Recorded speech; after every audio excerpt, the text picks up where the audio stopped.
face-off between Labour Union and Minister for Labour and Employment, members of the NLC, are now calling for the sack of Dr. Ngige. They declared this at a street protest in Abuja, condemning what they call the violent treatment meted against some members last week while on a peaceful protest to his residence. Correspondent Ngige has details. For now, there is no love lost between the Labour and Employment Minister Ngige and the umbrella bodies of Nigerian workers.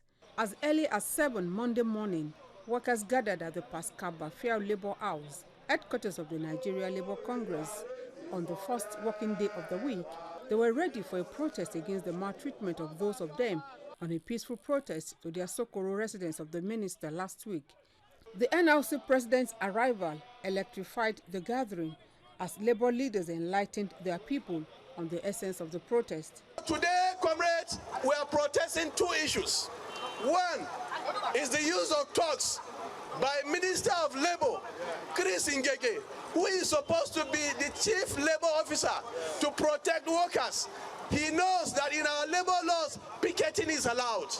In our labour laws, strike is allowed. In our labour laws, lockout is allowed. And therefore, workers can exercise that right at any time. We have seen this as a sign and symbol which is symptomatic of the character of Nigerian ruling class. Then the procession kicked off and headed for the secretariat, housing Dr. Ngige's office. There, policemen looked on as the workers protested. The protesting workers want a probe into the activities of the Nigeria Social Investment Trust Fund in the last 3 years that the minister has been in charge. We have also demanded, if truly government is sincere about the fight against corruption, we have said that on one day, Ngige employed 300 people. Is that part of the mandate? No!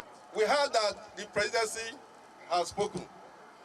But Nigerian workers, we know the truth, don't we? We know. Yes. We know what is going on. If the presidency will come and defend their own, we too, we cannot abandon our own. They say government has spoken. When have they spoken? Was it a mistake when the president himself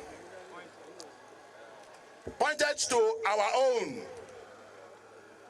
the Kokori of great days, the man that has record?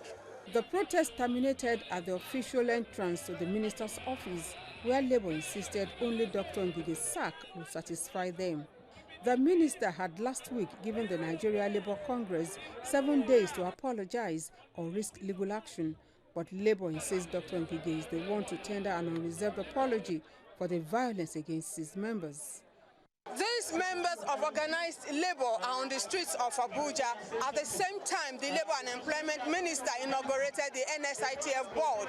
But the workers say it is not solely about the inauguration, but about setting the record straight and protesting the violence meted on its members who were on a peaceful protest to his residence. The workers said they will not beat a retreat until the right thing is done. Ngige, TVC News, Abuja.